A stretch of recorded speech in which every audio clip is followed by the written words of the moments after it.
Hey, it's Krista here, starting with a hip thrust hamstring warm-up. I'm doing about 5 low reps here. I would prefer to have done 10 to 20, but for this video and you to keep moving, I'm only doing a little bit. I'm holding at the top, doing some thrusts, squeezing the ball, lifting the hips up, pulling in through the core. As I roll finally down, I'm going to take the ball, I'm going to place it underneath my right leg. I'm going to squeeze it with my hamstring and my calf. I move my foot down on the box to get a little bit more leverage so I can press that heel down to ignite my hamstring even more. Once again, I would prefer to do a little bit more reps, but for time, we'll only do about 5. You can do 10, 20. Heel taps down, and then as that leg goes back up the tabletop, you just switch the legs out, keeping the consistent breaths of an inhale as you lift up, and exhale as you press down, trying to keep those hips even and trying to really press through the top of the thigh, almost feeling like the hips are elongating to the middle of the room, keeping the neck long, keeping the arms long as you roll down. I always prefer after I do single legs to make it even. I call it my reset, pressing back up through the middle of my body with both legs engaged. And once again, using that breath, breathing out to kind of squeeze those lungs, holding at the top. You can do those hip thrusts, squeezing the ball. You can't really see me do it, but I'm definitely squeezing that ball. And then articulating to roll down. Next part of the sequence is a little bit of a teaser prep here. I call it the lazy legs, but don't think that these are lazy legs at all. They're actually relaxing to make my lower abdominals work. Less hip flexors, more lower abdominals activate. Once again, I'm doing a low count so you can do more. I would prefer like 5 to 10 of these roll-ups at least. As you come up, ball between the inner thighs. Rolling like a ball, let's massage that spine out. You take that inhale as you go down. You take your exhale as you lift up, adding a little bit of spice to it by extending those legs out, squeezing the ball, finding the inner thighs, finding the lower abdominals, and once again, always trying to relax the hip flexors. Watch the neck, and then right from here, we go right into lower leg lifts. You can extend the legs. I think it's actually easier, or you can keep them in tabletop. As you roll back down, here we go, right up into the teaser. You do not have to extend the legs for this teaser. You can take the ball out. You can do single leg teaser. You do not have to do this double leg teaser. This is definitely a hard exercise.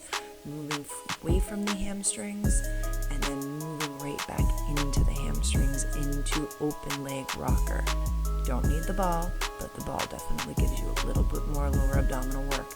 As I rise, I lift the chest up through my arms and I pull my body up using a little bit of that upper core, not just that lower core, and then taking it down. Moving along into the short box series on the tower.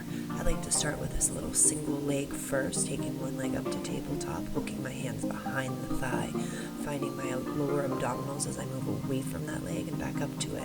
It's a good prep. You can keep the hands around the thigh. You can make it a little harder by taking the hands behind the head, extending that leg straight out as you roll down to the lower back, pulling the body back up, 5 to 10 reps. And then as you come up, kick that leg straight, grab a hold of the ankle, do a little bit of a rest, a little stretch there, pull away from the body. Taking it a little farther, if you choose, you can keep your hands on the leg, but kicking that leg down, finding that lower back, as you pull the body right back up into a crunch, it's going to give you a lot of good upper abdominal strength. And then go right back into a classical tree because you deserve that stretch. Going into your side bends, I like the front leg being in a classical mermaid bent position, 1 foot into the fuzzy, of course, extending away from the leg into the fuzzy, pulling your body one direction, pulling it back up towards that leg, gently bending it into a nice side bend stretch. Getting ready to go down to extend that bottom leg out, gives you a nice IT band stretch, makes it a little bit more advanced. Both hands behind the head, extending the body out again, pulling your body from that leg to find your side bend stretch into your ribs, taking it into a little twisted swan. As you twist your body out down into the well springs, you find both length on both arms, keeping them even, and then you can rest your arms down into a little stretch. As you turn around to transition into the second leg, you might have to wiggle around, you might have to find your body a little bit more secure, and then go right into the extending the body from the leg and pulling your body up from the leg using those lower abdominals. Once again, keeping your hands on the leg is always helpful, but if you want to work your core more, taking your hands behind the head to make it harder.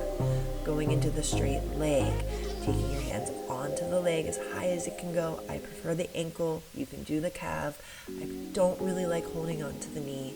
And then once you get a good little stretch, taking the hands behind the head, working farther into the lower abdominals. And then good old tree to stretch it out, little dessert there. Into your side bends. The foot that's in the strap is pulling you not just towards the leg, but it's also pulling you away from your leg. It's a little bit harder in the pelvic floor to extend that leg out for the next part. You don't have to, you can keep it bent, but at least 5 to 10 side bend stretches into 5 to 10 twisted swans. Moving into your reset, finding your body into the center of the box. As you roll down, I call it the golden spot, finding that lowest thoracic spine hit the box. Once you do, you can go into extension a lot easier. But if you do not find that thoracic spine tapping the box, that extension is not going to work for you. You can do 5 to 10, finding that extension. You can hold, you can do pulses. I'm doing arm circles here because I know what's coming next is going to be some arm springs. They always feel good. Next up, leg springs. I'm working on a balanced body machine here. I'm on the third eye hook. I got purple springs. I have a ball in between my ankles and I'm trying my hardest to keep my legs in parallel. That is not easy for me. I do a little bit of hip thrust there. So when I lower my lower abdominals and I lower my sacrum, I find my neutral. Couple up and down, couple in and out, probably 5 to 10, maybe 8. If you're a dancer, 8 usually is what we count to.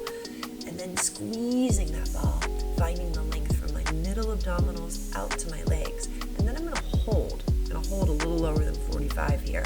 And I'm going to go from parallel to turn out, parallel to turn out. And then once I hit that turned out position and I feel like my pelvic floor and my sacrum are stable, I'm going to go for some frogs, bending the knees, extending up. I always like to tell people as you go into the extension of the legs, go just to where you don't lose that spring tension. So you always want to maintain it behind the hamstrings. And then finally releasing that ball and going in some heel clicks, just like Dorothy would do. And then of course, leg circles. How could you put the springs on your feet without some?